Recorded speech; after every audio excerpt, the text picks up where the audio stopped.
칼날처럼 사람의 삶을 가르는 순간들이 있습니다. 아무런 예고도 설명도 없이 말이죠.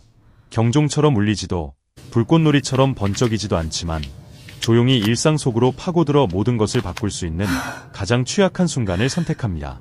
그 순간이 오면 삶이 완전히 다른 방향으로 흘러갔고 다시는 예전으로 돌아갈 수 없다는 것을 확실히 알게 됩니다. 한지원에게 그 순간은 화요일 오후 3시 정각 서울 한복판에 있는 한 오피스 빌딩 3층에서 찾아왔습니다. 꽃향기도 배경음악도 없이 장갑에 묻은 세척제 냄새만 가득했고 평소처럼 쿵쾅거리던 심장은 갑자기 궤도를 벗어났습니다. 그녀는 몸을 굽히고 손은 매일처럼 천천히 움직였습니다. 그녀의 마음은 지불해야 할 공과금과 저녁 식사를 생각하며 맴돌았습니다. 삶은 그녀에게 일과 의무 외에는 다른 어떤 것에도 마음을 빼앗기지 않는 법을 가르쳐 주었습니다. 지난 5년 동안 지원은 남편이 태백산에서 사망했다는 소식을 접한 추운 겨울 아침 이후로 마치 마음이 다친 듯 살아왔다. 짧은 전화통화, 구조대원의 딱딱한 목소리, 그리고 남편이 아직 살아있을지도 모른다는 질문을 던졌을 때의 깊은 침묵, 그리고 사망증명서, 경찰 서명, 임대 아파트에 놓인 작은 재단, 휘몰아치는 향연기 속에 놓인 그의 초상화. 처음의 고통은 마치 야생 동물이 비명을 지르고 핥히며 그녀를 탈진의 벼랑 끝으로 몰아가는 것 같았다. 하지만 시간은 아픔을 치유하지 못했다. 고통은 가슴에 무겁지만 고요한 차가운 돌덩이처럼 변해버렸다. 그녀는 그와 같은 남자들의 굳은 살 박힌 손을 보지 않는 법을 배웠고 뒤에서 들려오는 익숙한 낮은 목소리에 마음을 열고 나아가는 법을 배웠다. 모든 환상은 그저 잔혹한 기억의 장난일 뿐이라고 스스로에게 되뇌었다. 하지만 그날 오후 모든 것이 무너져 내렸다. 위층에서 발소리가 울려 퍼졌다. 느리고 단단했다. 한 걸음 한 걸음 내딛는 소리가 마치 오래된 박자처럼 쿵쾅거렸다. 그녀의 마음이 이름 붙이기도 전에 몸이 알아차렸다. 지호는 난간을 따라 닦으며 일을 계속했다. 그녀의 시선은 금속 표면에 고정되어 있었다. 허리에 매달린 공구함이 마치 현실에 그녀를 고정시키려는 듯 아래로 미끄러져 내려갔다. 그때 시야 끝에 나선형 계단을 내려가는 형체가 나타났다. 모자는 아래로 눌러쓰여 있었고 가면은 얼굴 대부분을 가리고 있었다.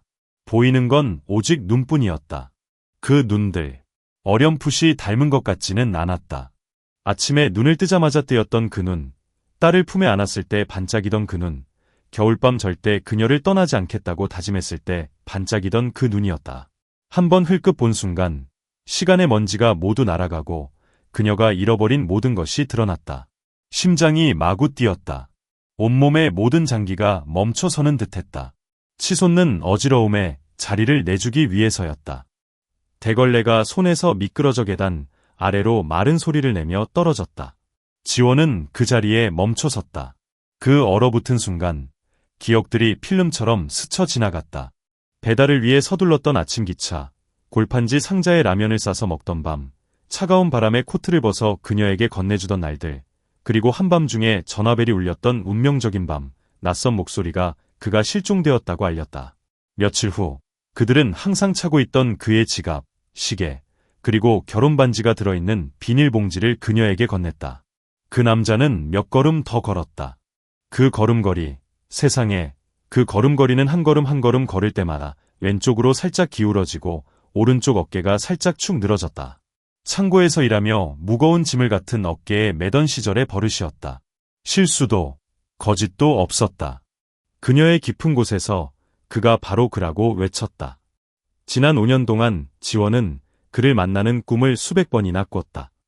꿈속에서 그는 그녀에게 다가와 가면을 벗고 미소를 지으며 그녀를 꽉 껴안았다. 하지만 꿈은 쉽다. 깨어나면 그것이 환상이라는 것을 알기 때문이다. 하지만 이번에는 달랐다. 장갑에 묻은 화학약품 냄새, 목덜미에 스며드는 땀, 쿵쾅거리는 심장 소리, 이 모든 것이 이것이 현실임을 확신시켜 주었다. 가슴이 답답해지고 숨이 가빠졌다. 한편으로는 달려가 그의 가면을 벗기고 모든 것을 물어보고 싶었다. 다른 한편으로는 도망치고 싶었다. 오랜 세월 쌓아온 모든 것이 무너질까 봐 두려웠기 때문이다. 그가 살아있다고 믿는 사람은 그녀뿐이었다. 시댁 식구들은 그 믿음을 병든 환상으로 여겼고 진실을 받아들이라고 조언했으며 심지어 불가능한 일에 매달린다고 비난하기까지 했다. 친구들은 그녀가 시댁 식구에 대해 이야기할 때마다 그녀를 피했다. 사회는 슬픔도 깔끔하게 정리되어야 하며 정해진 시간보다 길어져서는 안 된다고 가르쳤다. 하지만 그녀는 침묵했다. 일식사 자고 아이 키우기에 악순환 속에 갇혀 있었다. 희망도 꿈도 없었다. 하지만 그 눈빛이 모든 것을 깨웠다. 남자가 그녀 옆을 지나갔다. 그의 몸에서 뿜어져 나오는 온기를 느낄 수 있을 만큼 낡은 코트 냄새와 땀 냄새, 그리고 고통스러울 정도로 익숙한 비누 냄새가 느껴질 만큼 가까이.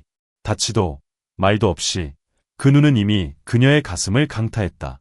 그는 계속 걸어갔다. 한 걸음 한 걸음이 마치 100년이 걸리는 듯했다. 그녀는 본능적으로 뒤돌아 걸어가는 그의 뒷모습을 바라보았다. 여전히 똑같은 모습이었고 오른손을 살짝 구부린 채 옆구리에 매달려 있던 모습도 똑같았다. 작은 습관이었지만 너무나 사랑해서 외울 정도였다. 지원의 몸이 떨렸다. 심장이 가슴에서 터져나올 듯 쿵쾅거렸다. 무너지지 않으려 난간을 꽉 붙잡았다. 그 혼란스러운 순간 생각이 떠올랐다. 만약 이 사람이 그였다면 지난 5년은 거대한 드라마였을 것이다. 그리고 지금 당장 그를 시야에서 사라지게 내버려두면 진실을 알아낼 유일한 기회를 놓칠지도 모른다. 등골이 오싹해졌다. 바람이 아니라 익숙한 세상의 균열이었다. 달아해진 장갑과 널브러진 대걸레를 보며 그녀는 과거와 현재의 경계가 방금 무너졌다는 것을 깨달았다. 그녀의 평화로운 삶은 산산이 조각나고 또 다른 길이 드러났다. 5년 동안 감히 발도 디딜 수 없었던 곳으로 이어지는 길이었다. 그 순간 한지원은 더 이상 10대 딸을 부양하기 위해 사무실 건물에서 청소부로 일하는 38살 여자가 아니었다. 그녀는 더 이상 감정을 억누르며 살아남는 빠듯한 월급으로 살아가는 과부가 아니었다. 그녀는 이제 막 사명을 부여받은 존재가 되었다. 삶에서 빼앗긴 진실을 되찾는 것이었다. 본능이 그녀를 그 계단으로 이끌었다. 아무런 계산도, 준비도, 계획도 없었다. 오직 한 가지 확실한 것은 지금 포기하면 그를 영원히 잃게 될 것이라는 점이었다. 아니면 그가 아직 살아있다고 믿었던 자신이 미쳤다는 것을 스스로 증명할 기회를 잃게 될 것이라는 점이었다. 한 걸음 한 걸음 내려갈 때마다 이 미스터리가 다시는 자신을 파묻지 않겠다는 말 없는 맹세처럼 느껴졌다. 아래에서 그의 모습은 서울의 어느 구석으로든 사라질 수 있었다.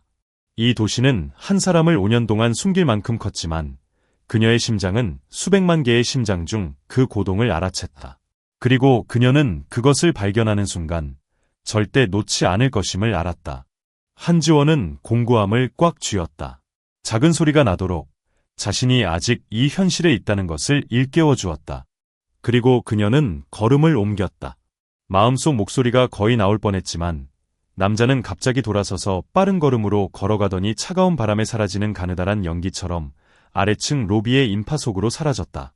지원의 눈은 바싹 말랐지만 숨은 마치 먼 거리를 달린 것처럼 불규칙했다. 난간 옆에 서서 어두운 정장과 두꺼운 코트 사이로 익숙한 인물을 찾으려 애썼지만 모든 것이 낯설었다. 몸은 마치 체중을 조금 뺀 듯 가벼워졌다. 다리에 힘이 풀리며 계단으로 쓰러졌고 두 손은 무의식적으로 서로 껴안았다. 차가운 생각이 스며들었다. 혹시 자신을 놀리려고 환상을 만들어낸 건가? 만약 태원이 아니었다면 방금 뭘 본 걸까? 하지만 이성이 판단하기도 전에 기억들이 되살아나 그녀를 비극의 시작인 2019년의 심연으로 끌어내렸다.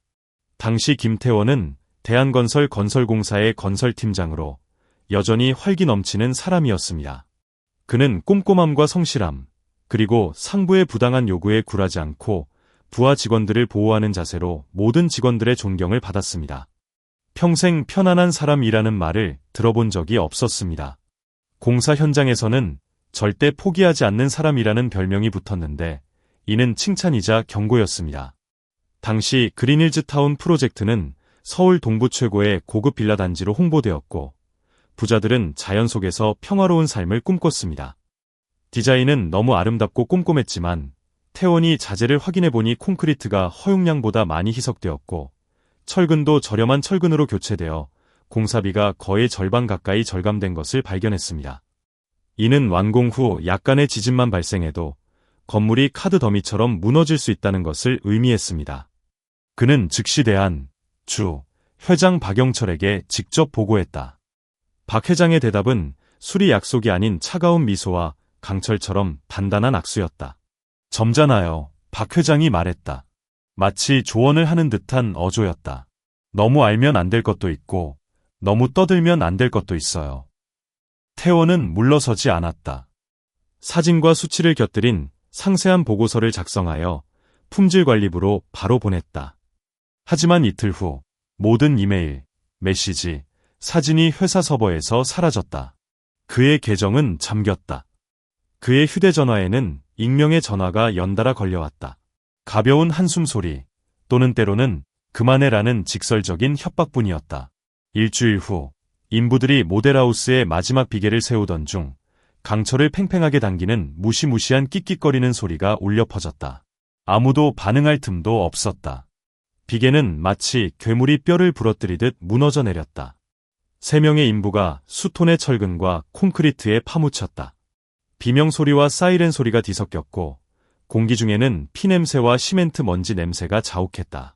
태원의 경고는 적중했고 그 대가는 끔찍했다. 그는 그날 밤 바로 집에 돌아오지 않았다. 마포에 있는 작은 아파트에 들어서자 지원은 그의 얼굴이 창백해지고 눈은 마치 누군가 생명력을 빨아들인 듯 움푹 꺼져 있는 것을 보았다. 그는 의자에 앉아 코트를 벗었지만 신발에는 콘크리트 먼지가 묻어 있었다. 아무런 설명도 없이 그녀는 그가 자신이 결코 잊지 못할 무언가를 봤다는 것을 직감했다. 하지만 비극은 거기서 끝나지 않았다. 붕괴 이틀 후 경찰은 초기 조사 결과를 발표했다. 원인은 예상치 못한 시공 오류와 불가피한 사고였다. 모든 결론은 마치 진실을 10페이지 분량의 보고서에 담을 수 있는 것처럼 차갑고 간결한 문구로 작성되었다. 책임 소재 부분에는 대안의 이름이 언급되지 않았다. 태원은 모든 것이 조작되었다는 것을 알고 있었다. 그는 남은 증거를 모두 언론과 독립조사기관에 보내기로 결심했습니다. 하지만 그러기도 전에 문자 메시지가 왔습니다. 계속하면 가족은 안전하지 않을 겁니다. 당시 지원은 아팠고 딸은 겨우 10살이었습니다. 그는 그 협박의 의미를 깨달았습니다. 그날 밤 그는 아내와 딸을 오랫동안 말없이 껴안고 속삭였습니다. 무슨 일이 있어도 날 믿어. 사흘 후 그는 산에서 공사 현장을 조사한다는 명목으로 태백으로 떠났습니다. 지원이 그를 본 것은 그날이 마지막이었습니다. 오늘 오후까지였습니다. 계단에서 스며든 차가운 공기가 바지 속으로 스며들어 지원은 몸을 떨었습니다. 모든 기억이 마치 어제 일처럼 생생하게 되살아났습니다. 그의 목소리, 단호한 눈빛, 마지막 아침 그가 돌아섰을 때 느꼈던 두려움. 모든 것이 그녀를 감싸 안고 가슴을 짓눌렀습니다. 방금 사라진 남자가 정말 태원이라면 지난 5년 동안 그녀가 믿어왔던 것, 그가 죽지 않았다는 것이 사실이었다. 하지만 만약 그게 사실이라면 그는 어디에 있었던 걸까? 왜 돌아오지 않은 걸까? 그녀와 아이를 과부로 남겨두고 사회의 동정을 받으며 살아가게 한 걸까? 본능은 답을 찾으라고 재촉했지만 이성은 일련의 경고를 불러일으켰다. 태원이 마주한 것은 단순한 갈등이 아니라 권력, 돈, 그리고 피의 그물망이었다. 비밀을 지키기 위해 3명의 노동자를 죽인 그들은 배신자를 놓아줄까? 그리고 배신자의 아내를 평화롭게 살게 해줄까? 그녀의 가슴에 그림자가 드리웠다. 단순한 두려움이 아니라 눈앞에 열린 문이 어떤 악몽보다 더 어두운 곳으로 이어질 것이라는 예감이었다. 하지만 그 모호함 속에서도 작은 불꽃이 여전히 타오르고 있었다. 끝까지 가야 한다는 믿음이었다. 한지원은 난간을 꽉 잡고 일어섰다. 그녀의 눈은 더 이상 남자를 찾지 않았다.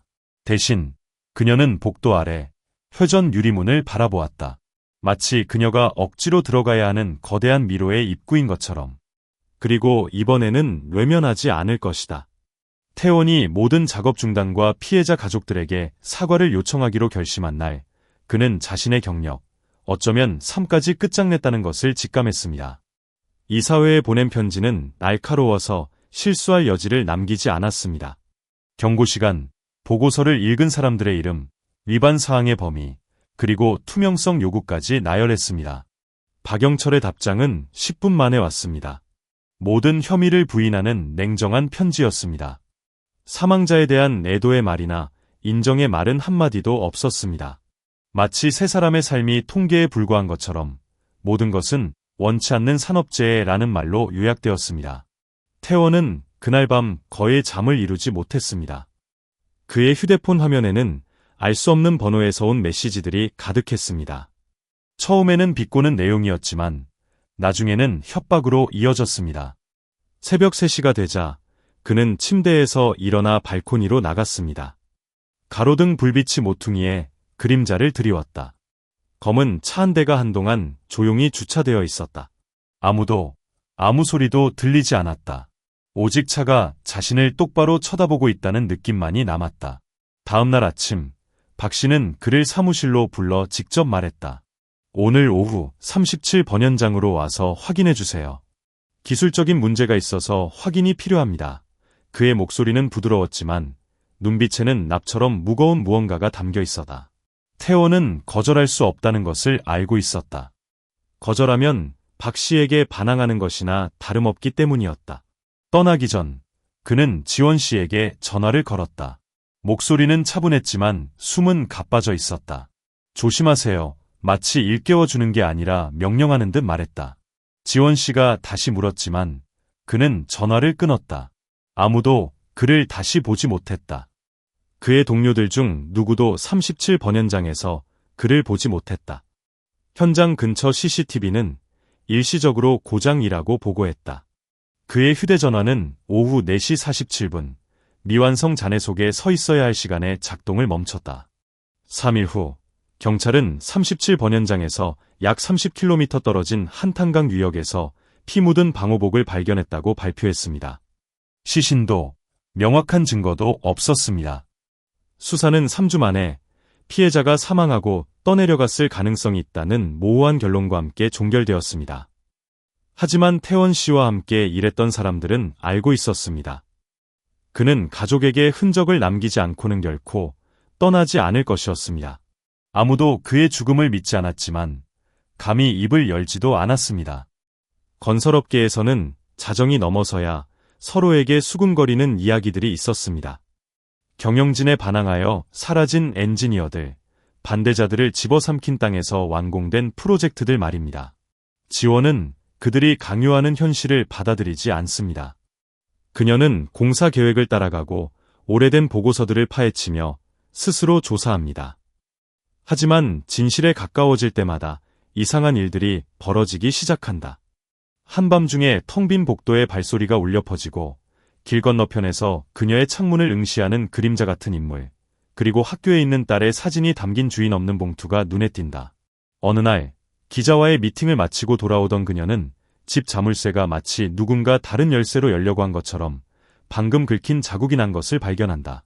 이 모든 일은 조용히 일어나고 아무런 증거도 남기지 않지만 그녀의 신경을 곤두세우기에 충분하다.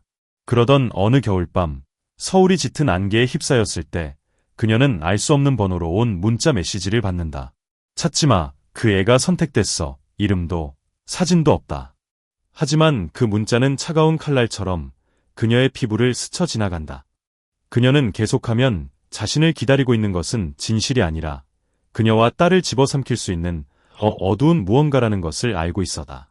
태원이 실종된 후 지원의 삶은 평범한 나날들의 연속을 넘어섰다. 그것은 마치 말없이 술래잡기하는 게임처럼 되어버렸다. 한 걸음 한 걸음이 함정이 될 수도 있고 이상한 눈빛 하나하나가 누군가 공격할 순간을 노리고 있다는 신호일 수도 있었다. 하지만 그녀는 마음속 깊이 한 가지를 알고 있었다. 그가 왜 사라졌는지, 그리고 아직 살아있는지 알아낼 방법이 있다면 그녀는 이 모든 것을 마주해야 한다는 사실이었다. 그래야만 그녀를 둘러싼 어둠이 물러가거나 마지막으로 그녀를 집어삼킬 수 있기 때문이었다. 남편이 실종된 지 5년이 지났지만 한지원은 여전히 새벽 5시에 일어난다. 일은 아침을 좋아해서가 아니라 삶이 그렇게 하도록 강요했기 때문이다. 알람이 울리면 거의 반사적으로 벌떡 일어나 낡은 고무장갑을 찾고 낡은 신발 속으로 조용히 발을 집어넣는다. 그녀의 하루는 붐비는 지하철을 타고 사무실 건물을 옮겨다니며 고층 아파트 청소를 하는 것으로 시작된다. 한 달에 약 130만 원의 월급으로 딸의 고등학교 학비와 시어머니의 만성 관절염 치료비를 충당할 수 있다. 딸 하은이는 학교를 쉬고 일을 돕겠다고 여러 번 요청했지만 지원은 그때마다 단호하게 거절했다. 그녀에게 딸의 대학 졸업은 단순한 졸업장 이상의 의미를 지닌 것이었다. 남편의 영정 앞에서 한 마지막 약속이었다. 대걸레를 잡을 힘도 없이 손이 떨리는 밤을 보내야 하더라도 어길 수 없는 약속이었다. 하지만 그녀의 의지는 그녀의 마음속 균열을 메우지 못했다. 침대에 누워 어두운 천장을 바라보며 생각했다. 내가 미쳐가는 건가? 그날 계단에 있던 남자의 모습, 그의 눈빛, 걸음걸이, 어깨, 왜 태원과 그렇게 닮았을까? 아무도 그녀의 말을 믿지 않았다. 그녀 자신조차도 어떤 게 기억이고 어떤 게 환상인지 분간하기 어려울 때가 있었다. 청소를 하러 아파트에 막 도착한 아침, 위층 복도에 서 있는 남자를 발견했다. 그는 아무 말도 하지 않고 난간에 기대어 서서 멀리서 시선을 꿰뚫어 보았다. 하지만 다시 고개를 들었을 때 그는 사라져 있었다. 또 어떤 때는 퇴근 후 길 건너편 버스 정류장에 낯선 사람이 서서 아무것도 하지 않고 그저 묵묵히 바라보고 있는 것을 발견했다. 불안감은 평범한 순간마다 스며들었다. 어느 날 밤 집에 돌아왔을 때 문이 반쯤 열려 있었다. 심장이 쿵쾅거렸지만 문을 열자 모든 것이 그대로 있었다. 아무것도 없어진 것도 뒤진 흔적도 없었다. 테이블 위에는 빈 종이 한 장뿐이었고 글자도 그림도 없었다. 섬뜩한 공허함이었다. 지원은 하은과 시어머니에게 이 모든 것을 숨겼다. 그들은 이미 충분히 지쳐 있었고 걱정을 더하고 싶지 않았다. 하지만 마음속으로는 지금 벌어지고 있는 일이 우연이 아니라는 것을 알고 있었다. 보이지 않는 손이 지켜보고 있었고 그녀와 진실 사이의 거리를 조절하고 있었다. 비 오는 날 두려움은 더욱 커졌다. 지붕에서 떨어지는 물방울 소리는 태원에게 전화했던 마지막 밤을 떠올리게 했다. 그의 조심해라는 말은 영원히 아물지 않을 긁힌 자국처럼 울려 퍼졌다. 잊을 수 없었고 더 이상 묻지 않은 자신을 용서할 수 없었다. 3월 어느 날 아침 고층 아파트 12층을 청소하던 그녀는 뒤에서 엘리베이터 문이 열리는 소리를 들었다. 뒤돌아보지는 않았지만 누군가 내리고 있다는 것을 알았다. 남자의 구두, 느리고 꾸준한 발걸음, 그리고 바로 뒤에서 멈춰서는 소리였다. 부드럽지만 맑은 숨소리. 그녀는 가만히 서서 기다렸다. 심장이 가슴에서 터져나올 듯 쿵쾅거렸다. 하지만 아무 일도 일어나지 않았다. 뒤돌아보니 복도는 텅 비어 있었다. 그날 밤 집에 도착해 우편함에서 봉인된 봉투를 발견했다. 안에는 멀리서 찍은 흑백 사진이 들어 있었다. 하은이가 등교길에 친구들과 웃고 이야기하는 모습이 담겨 있었다. 사진의 모서리는 마치 사진작가가 발각되고 싶지 않은 듯 부분적으로 가려져 있었다. 메시지도 흔적도 없었다. 그날 밤 지원은 부엌 식탁에 앉아 사진을 앞에 두고 최악의 상황을 떠올렸다. 태원이 살아있다면 왜 나타나지 않는 걸까? 그가 죽었다면 그녀를 지켜보는 그의 유령은 누구일까? 누군가 그녀를 해치려 한다면 왜 아직 그러지 않았을까? 그녀가 내놓을 수 있는 유일한 답은 모두가 적절한 순간을 기다리고 있다는 것이다. 그리고 그 순간은 반드시 올 것이다. 그 후 며칠 동안 그녀는 쫓기는 먹잇감이 된 기분이었다. 거리로 나설 때마다 그녀는 뒤를 돌아보지 않을 수 없었다. 갑작스러운 소음은 온몸을 긴장시켰다. 밤의 정적이 가장 큰 소리로 들렸다. 바람 소리, 문이 덜컹거리는 소리, 멀리서 들리는 발소리까지 모든 작은 소리가 들리기 때문이었다. 하지만 그 모든 와중에도 지원은 말을 이었다. 여전히 모든 발걸음을 치우고 쓰레기 봉지를 수거하고 학비와 약값을 위해 한 푼이라도 아껴두었다. 그녀의 회복력은 다른 누구보다 강해서가 아니라 넘어질 권리가 없었기 때문이었다. 만약 그녀가 넘어진다면 모든 것이 그녀와 함께 무너질 것이다. 하지만 마음속 깊은 곳에서는 자신을 둘러싼 모든 것이 무시한다고 끝나지 않을 거라는 것을 알고 있었다. 그림자 속에 숨어 있던 것들이 모습을 드러내야 할 날이 올 것이다. 그리고 그때가 오면 그녀는 준비해야 했다. 한지원이 너무나 잘 알고 있는 한 가지가 있었기 때문이다. 이 세상에서 고요함은 때로 모든 것을 집어삼킬 폭풍을 덮는 얇은 껍질일 뿐이라는 것을. 그리고 그 폭풍이 몰아칠 때 숨을 곳은 어디에도 없을 것이다. 익숙한 모습을 본 그 자리로 돌아가기로 결심한 한지원은 14층 아파트 주인에게 청소를 일주일 더 연장해달라고 부탁했다. 바닥에 찌든 때를 처리해야 한다고 했지만 사실은 그냥 남아서 지켜보고 싶었다. 매일 아침 작은 노트를 들고 복도에서 무슨 일이 일어나는지, 엘리베이터가 언제 열리는지, 지나가는 사람들의 얼굴을 메모했다. 이 아파트는 고급 건물은 아니었지만 층마다 카메라가 설치되어 있었다. 지원은 무심한 듯 보이지만 날카로운 눈빛을 가진 뚱뚱한 관리인에게 재치 있게 주민들에 대해 더 알아보라고 부탁했다. 그때 박성민이라는 이름이 들렸다. 관리인은 이 사람이 1703호에 2달 정도 살았고 집에 거의 오지 않으며 다른 사람과 거의 교류하지 않는다고 말했다. 그 이름에 지원의 가슴이 뭉클해졌다. 성민은 태원의 본명은 아니었지만 매니저가 세입자의 지시를 읽은 듯한 깊고 단호하며 뚜렷한 억양의 목소리는 태원을 5년 전으로 데려갔다. 믿기 어려웠지만 이미 희망의 빛이 희미하게 뿌리내리고 있었다. 그 후 3일 동안 지원은 거의 본의 아니게 탐정이 되었다. 누군가 엘리베이터를 타고 내릴 때마다 유리창을 닫거나 쓰레기를 줍는 척했지만 시선은 항상 그들에게 고정되어 있었다. 걸음수를 세고 시간을 기록하고 경비원이 테이프를 되감는 동안 로비 카메라 화면 앞에 서서 모든 프레임을 살폈다. 박성민은 항상 모자와 마스크를 쓰고 있어서 잘 보이지 않았지만 키, 자세, 손목 움직임, 모든 것이 태원의 기억과 일치했다. 목요일 저녁, 근무가 끝난 후 지원은 건물 앞 나무 아래 벤치에 앉았다. 가로등은 옅은 노란색이었고 늦봄 바람이 살랑살랑 불었다. 그녀는 기다렸다. 9시가 다 되어갈 무렵 옆문에서 키 큰 형체가 나타나 주차장을 가로질러 왔다. 그녀는 가방을 꽉 쥐었다. 형체는 누군가 지켜보는 듯 잠시 멈췄다가 건물 뒤 골목으로 향했다. 지원은 일어서서 그녀를 따라 빠르게 걸었다. 하지만 골목길로 들어서자 차가운 어둠뿐이었다. 발소리도 형체도 없었다. 낡은 벽돌 담의 퀴퀴한 냄새와 처마에서 떨어지는 물소리만이 가득했다. 그녀는 기회를 놓쳤다는 것을 알았다. 다음 날 그녀의 우편함에 또 다른 봉투가 들어왔다. 안에는 어젯밤 벤치에 앉아 건물을 바라보고 있는 자신의 컬러 사진이 들어있었다. 아마도 위층 아파트 중 하나에서 찍은 것 같았다.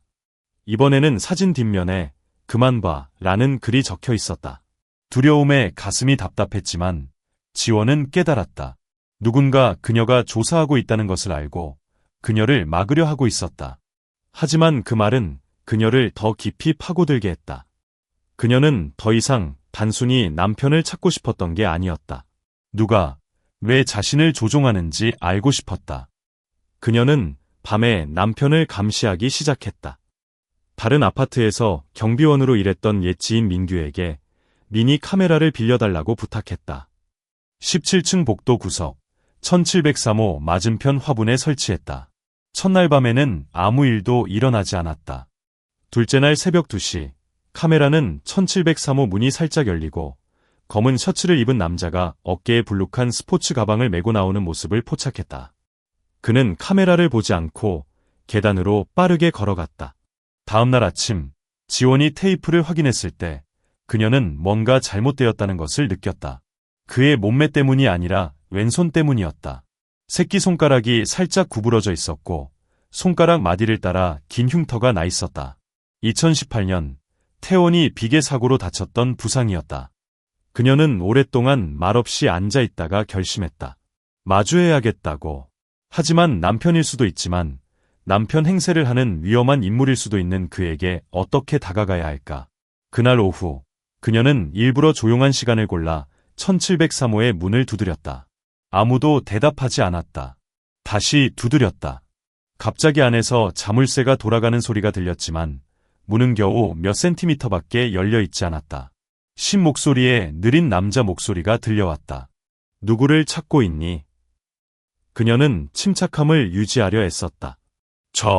이 바닥을 청소하다가 실수로 보낸 편지를 발견했어요. 그녀는 손에 든 빈 흰 봉투를 들어 보였다. 준비해온 변명이었다. 문이 조금 더 활짝 열리며 검은 가면 뒤에 얼굴 일부가 드러났다. 깊고 강렬한 눈빛이 그녀의 심장을 두근거리게 했다. 하지만 다음 순간 문이 닫혔다. 내 건 아니야. 자물쇠가 돌아가는 소리와 함께 정적이 흘렀다. 지원은 잠시 그 자리에 서 있었다. 마치 과거로 통하는 문을 막 건드린 것 같은 기분이었지만 들어가기 전에 밀려났다. 그날 밤 옛 영상을 다시 보던 지원은 놓쳤던 무언가를 발견했다. 복도에 있던 남자가 뒤를 돌아보는 순간 창문 유리에 희미하게 비친 또 다른 그림자가 보였다. 누군가 그를 쫓고 있었던 것이다. 즉, 그녀 외에도 제3자가 사냥을 하고 있다는 뜻이었다. 상황이 바뀌었다. 태원이라면 단순히 자신을 피하는 것이 아니라 누군가에게 쫓기고 있는 것이다. 만약 가짜라면 그 또한 안전하지 않다. 그리고 이는 언제든 모든 것을 폭발시킬 수 있었다. 그 순간부터 지원은 자신의 수사가 원래 목적을 넘어섰다는 것을 깨달았다. 더 이상 실종자를 찾는 여정이 아니었다. 모든 발걸음이 감시당하는 위험한 게임의 소용돌이 속으로 들어가는 것이었다. 한순간의 실수라도 태원이 과거처럼 사라질 수 있는 상황이었다. 그리고 복도 끝에서 카메라가 붉은 플래시를 터뜨릴 때마다 그녀는 그 어느 때보다도 더 분명하게 느꼈습니다. 그림자는 빛이 없는 곳이 아니라 사람들이 가장 안전하다고 생각하는 곳에 있습니다. 마침내 옥상에서 지원은 5년 동안 찾던 남자를 마주했다. 바람에 그의 이름을 불렀다. 한마디 한마디가 돌처럼 무거웠다. 김태원 씨. 그 순간 시간이 멈춘 듯했다. 그때 익숙한 목소리가 울려 퍼졌다. 틀림없는 눈빛이었다. 남자는 잠시 침묵한 뒤 가면을 벗었다. 그의 입술은 살짝 떨렸다. 수진 씨. 그 두 음절만으로 모든 의심, 모든 추측, 머릿속의 모든 틈이 너무나 밝고 고통스러운 진실로 가득 찼다. 그는 아직 살아 있었다. 가슴에서 빠져나가고 싶은 듯 심장이 쿵쾅거렸다. 질문들이 쏟아져 나왔다. 왜 그는 사라졌을까? 왜 연락하지 않았을까? 왜 그와 아이를 상실의 지옥에 살게 했을까? 그는 마치 숨을 곳을 찾듯 콘크리트 바닥을 내려다보았다. 그러고는 신 목소리로 미안하다고 말했다. 모든 것을 겪게 해서 미안해. 돌아올 수 없어서 미안해. 그는 방해받을까 봐 빠르게 말했다. 그날 밤 37번 공사 현장에서 박 씨와 2명의 낯선 사람이 그를 죽이려 했다. 그는 5층 비계에서 밀쳐 올려졌다. 그는 넘어졌지만 철골과 시멘트 포대 더미 사이에 끼어 의식을 잃었다. 셔츠 자락은 피에 젖어 있었다. 멍한 상태에서 그는 짙은 갈색의 형체가 자신을 끌어내는 것을 본 기억이 났다. 공사 현장 근처 사찰의 승려였다. 그는 그를 안으로 데려가 불상 뒤편의 좁은 방에 숨겼다. 거의 한 달 동안 그는 밖으로 나가지 않았다. 잠에서 깨어났을 때 언론은 그의 죽음을 보도했다. 그는 돌아가고 싶었지만 승려는 그를 막았다. 이 가짜 죽음이 그와 그의 가족이 가짜 콘크리트에 대해 입을 다물게 하려는 박 씨의 소나기에서 벗어날 유일한 기회라고 말했다. 박 씨는 가짜 콘크리트에 대해 그를 침묵시키고자 했을 뿐만 아니라 관련된 모든 사람을 파괴하려 했다. 그는 마지못해 그의 말을 듣고 이름을 박성민으로 바꾸고 비밀리에 증거를 수집하기 시작했다. 내부 이메일, 저품질 콘크리트 구매 계약서, 불법 공사 목록, 그리고 관리자와 박 씨 사이의 대화 녹음까지.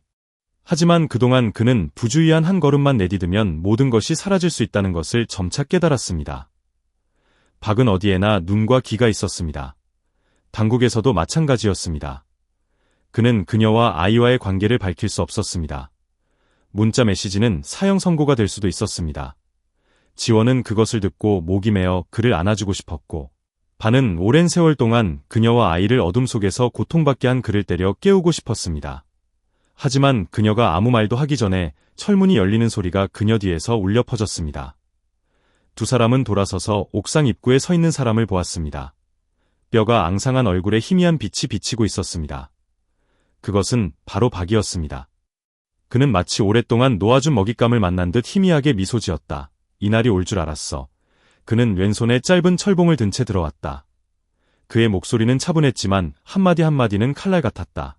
예상보다 오래 살게 해줬어. 오늘은 어떻게 저항하는지 보자. 태원은 수진을 옥상 구석으로 끌고 갔다. 그의 눈은 박에게서 떨어지지 않았다. 그런데 뒷문에서 다른 인물이 나타났다. 지원이 도움을 요청했던 경비원 민규였다. 숨을 헐떡이며 혼자가 아니라고 재빨리 말했다. 아래쪽 계단을 막고 있는 남자가 2명 더 있었다. 상황은 몇 초 만에 진짜 포위망으로 돌변했다.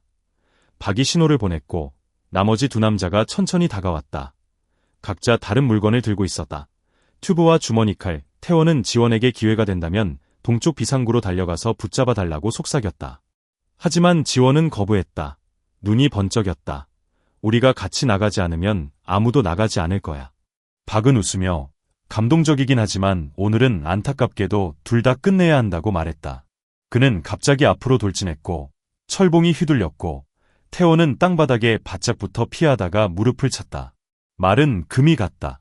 박은 비틀거렸지만 넘어지지 않았고 다른 2 사람이 곧바로 달려들었다. 민규가 1 명을 막았지만 팔에 칼에 맞았고 피가 흘렀다. 지원은 잠시 그들과 비상구 사이의 틈을 보았고 그녀는 태원의 손을 잡아당겼지만 그는 소리를 지르며 손을 밀어냈다. 그녀는 뒤로 물러섰다. 한 걸음 한 걸음이 납처럼 무거웠지만 그들 중 1 명이 그에게 달려들려고 할 때 태원이 그의 손목을 잡고 칼이 떨어질 정도로 세게 비틀었다가 돌아서서 그를 박에게 던졌다. 2 사람이 부딪히며 틈이 벌어졌다. 지원은 민규에게 도망치라고 소리쳤다. 3 사람은 비상구 쪽으로 달려갔다. 뒤에서 발소리가 들렸다. 박의 욕설이 울려 퍼졌지만 문에 도착했을 때 문은 큰 쇠사슬로 잠겨 있었고 재빨리 열 방법이 없었다. 민규는 2 남자의 발을 붙잡기 위해 문을 막고 계속하라고 했지만 태원은 돌아서서 지원에게 큰 물탱크 뒤에 숨겨진 구석으로 끌고 갔다. 오늘 밤 탈출하지 않으면 다시는 기회가 없을 거라고 속삭였다. 그는 주머니에서 작은 USB를 꺼내 이것이 모든 증거라고 말했다. 잡히거나 죽으면 익명으로 이메일을 보낸 강 기자에게 주어야 한다고 말했다. 지원은 마치 USB를 마치 조각처럼 꽉 쥐었다. 하지만 그가 반응하기도 전에 박은 이미 민규를 지나쳐버렸다. 얼굴은 붉어지고 눈은 튀어나왔다. 그는 앞으로 돌진했고 철봉이 휘둘러졌다. 태원은 맨팔로 막았다. 뼈가 금속에 부딪히는 소리에 지원의 심장이 쿵쾅거렸지만 그는 자세를 유지하며 그를 뒤로 밀어내고 지원에게 달리라고 말했다. 그녀는 돌아섰지만 발이 바닥에 못 박힌 듯했다. 거친 숨소리, 쫓아오는 발소리, 금속이 서로 부딪히는 소리, 이 모든 것이 그녀의 머릿속에서 폭풍처럼 소리쳤다. 그러다가 건조한 폭발음이 울렸다. 총소리가 아니라 아래에서 철문이 부서지는 소리였다. 손전등이 번쩍였고 경찰의 함성이 울려 퍼졌다. 박은 움직이지 않고 시선을 주위로 돌린 후 점차 테라스 가장자리로 물러났다. 비뚤어진 미소를 지으며 내가 잡힐까봐 그는 한 걸음 더 뒤로 물러나 시야에서 사라졌다. 바람이 빈 공간을 휘파람처럼 스치는 소리가 들리고 경찰이 달려들었지만 태원은 쓰러져 있었고 팔과 입가에서 피가 흘러내렸다. 지원은 무릎을 꿇고 그를 껴안았고 USB는 여전히 손에 쥐고 있었다. 혼란 속에서 그녀는 진짜 전투가 끝나지 않았다는 것을 깨달았다.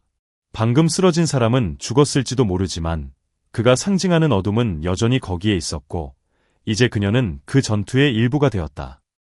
경찰이 다가왔을 때 태원의 팔에서는 아직 피가 흐르고 있었다. 경찰관 1 명이 급히 질문을 하려고 몸을 숙였지만 지원은 마치 손을 놓으면 모든 것이 사라질까 봐 두려워하는 듯 태원을 꽉 껴안고 고개를 저었다. 그들은 북쪽 계단으로 내려갔다. 민규는 붕대를 감고 있었다. 얼굴은 창백했지만 눈은 여전히 젖어 있었다. 1층에 도착하자마자 지원은 주위를 둘러보았고 사복 차림의 낯선 얼굴들이 경찰과 조용히 이야기를 나누고 있는 것을 알아봤다. 한 사람이 명함을 들고 다가와 경제범죄를 수사하는 경감이라고 말하며 태원과 함께 경찰서로 가서 진술을 받겠다고 했다.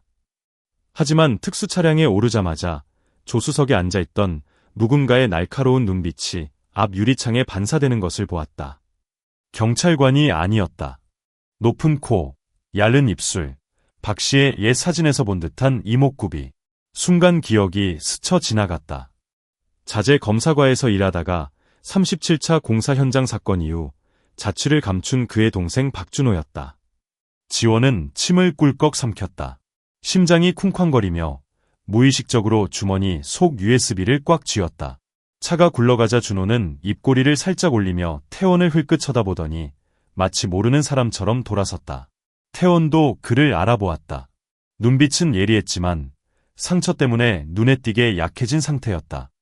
지원은 태원의 귀에 바싹 다가가 USB는 가져갈 수 없다고 속삭였다. 태원은 살짝 고개를 끄덕이다가 갑자기 거칠게 기침을 하며 피를 뿜어냈다. 차는 즉시 멈춰서서 도와주었다. 그 혼란스러운 순간 지원은 USB를 꺼내 시트 쿠션에 꽂았다. 손은 떨렸지만 단호했다. 그리고는 아무 일도 없었다는 듯 똑바로 앉았다. 차는 계속 나아갔지만 중부경찰서로 향하는 대신 교회로 이어지는 좁은 길로 접어들었다. 뒷좌석에 앉아있던 민규는 뭔가 이상하다는 것을 눈치채고 질문을 던졌지만 운전사는 아무 말도 하지 않았다. 준호는 그의 무관심을 완전히 무시하고 돌아서서 진짜 경찰이라면 한밤중에 녹음도 안 되는 곳에서 아무것도 묻지 않을 거라고 말했다. 살고 싶다면 모든 증거를 내놓는 게 최선이라고 했다. 지원은 그의 눈을 똑바로 바라보며 예상보다 차가운 목소리로 원한다면 수색할 수 있지만 빈손 2개만 찾을 수 있을 거라고 대답했다. 준호는 마치 커다란 체스판에서 술을 마친 사람처럼 씩 웃었다. 차는 썩은 나무 상자 위로 희미한 노란 불빛이 비추는 버려진 창고로 바뀌었다.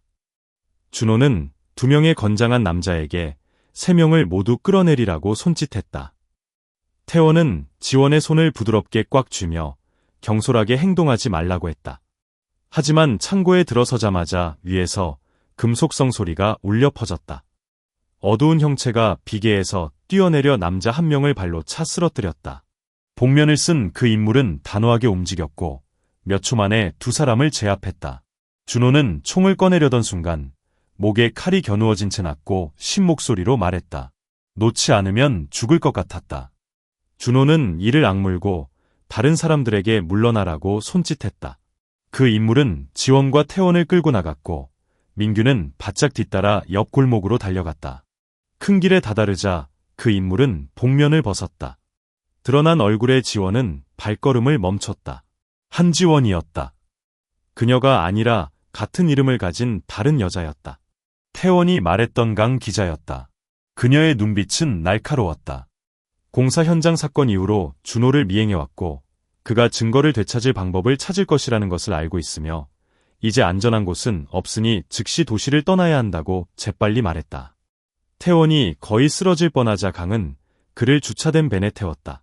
벤 안에는 문서, 카메라, 녹음기, 그리고 여러 프로젝트 이름이 적힌 두꺼운 파일들이 있었다. 차가 떠나자 강은 박이 죽지 않았다고 설명했다. 그는 옆집 옥상으로 뛰어내려 경찰이 도착하기 전에 사라졌고 지금은 경찰들과 비밀리에 협력하여 그들을 추적하고 있었다.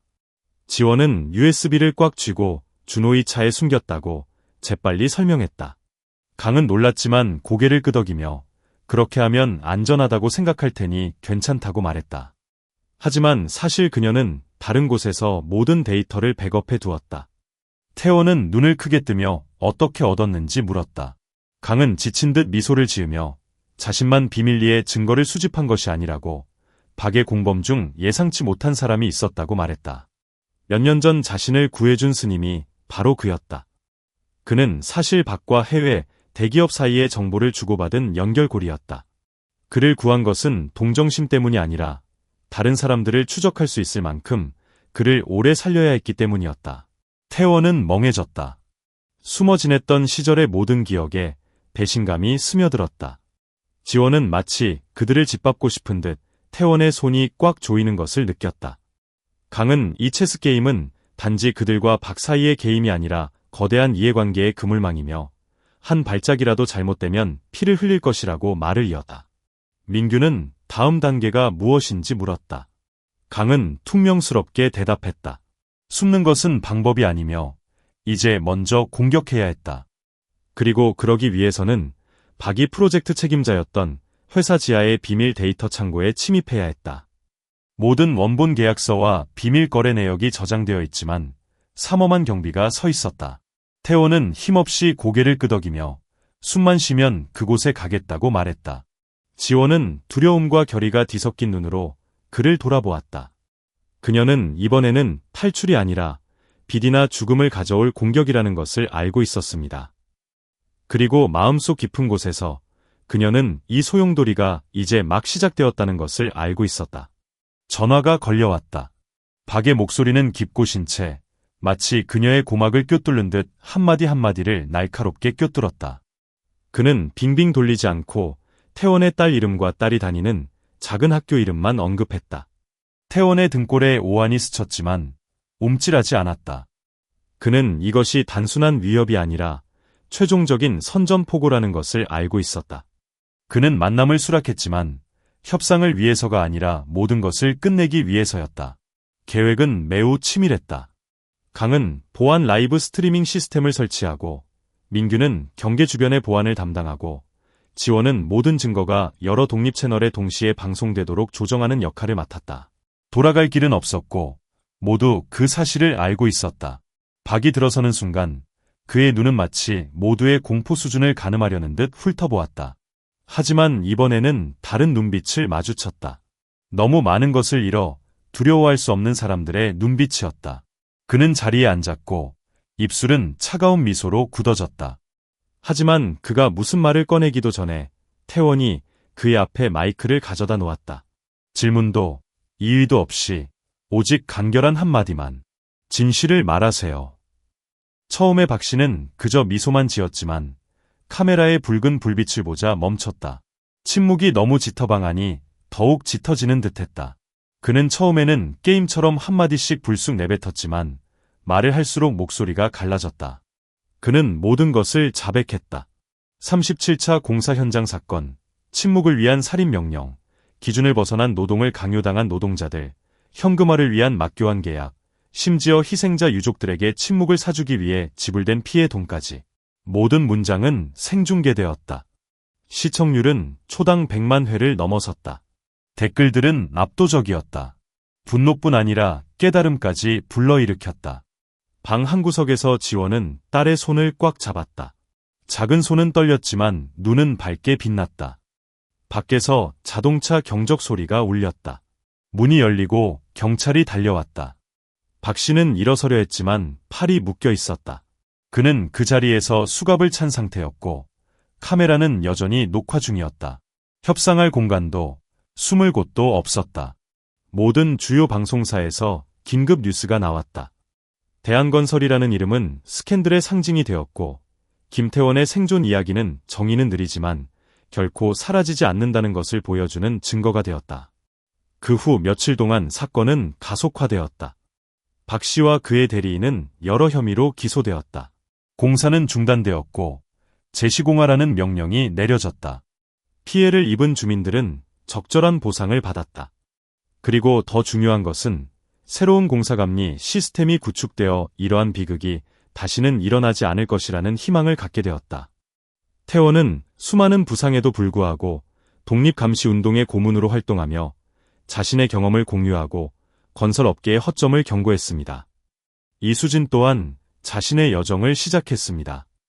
산업재해로 사랑하는 사람을 잃은 가족들에게 법률적 지원뿐만 아니라 삶을 이어갈 수 있는 믿음을 주는 자원봉사자가 된 것입니다. 그날의 어린 소녀는 이제 나이가 들어 건축학을 공부하기로 결심했습니다. 그녀는 아버지에게 사람들이 믿고 의지할 수 있는 건물을 짓고 싶어요. 무너질까 봐 두려워하지 않아요. 라고 말했습니다. 태원은 목이 메어 눈물이 고였지만 자부심으로 가득 찬 목소리로 그저 고개를 끄덕였습니다. 어느 늦은 오후, 온 가족이 강가에 앉아 있었습니다. 석양이 수면 위로 금빛으로 물들었습니다. 딸은 어머니의 어깨에 머리를 기대고 아버지의 손을 꽉 잡았습니다. 말할 필요도 없이 모두는 이 순간을 되찾기 위해 싸워온 것임을 깨달았습니다. 태원은 지원과 눈을 마주쳤다. 고통스러웠던 과거를 떠올리기 위해서가 아니라 한 가지를 확인하기 위해서였다. 그들은 이미 왔던 길을 걸어왔고 여전히 함께라는 것을. 강은 멀지 않은 곳에 서서 그 모습을 보며 미소 지었다. 오늘의 정의는 기나긴 싸움 속 작은 승리일 뿐이라는 것을 그녀는 알고 있었다. 하지만 그들처럼 더 많은 사람들이 기꺼이 일어선다면 다른 가족들을 위해 이런 일몰이 더 많이 남아있을 것이다. 이야기는 정의가 실현되는 것으로 끝나는 것이 아니라 모두에게 다음과 같은 메시지를 전하며 끝난다. 진실을 당연하게 여기지 마라. 때로는 피와 눈물, 그리고 용기로 얻어야 하기 때문이다. 누구든 감히 말하고 행동하고 옳은 것이 승리할 것이라고 믿는다면 변화의 일부가 될 수 있다. 강 건너편에서는 새로운 토대 위에 건물들이 세워지고 있다. 바람에는 약속의 메아리가 울려 퍼지는 듯하. 모든 건물, 모든 꿈, 모든 사랑은 정직과 친절이라는 토대 위에 세워질 자격이 있다는 약속 말이다.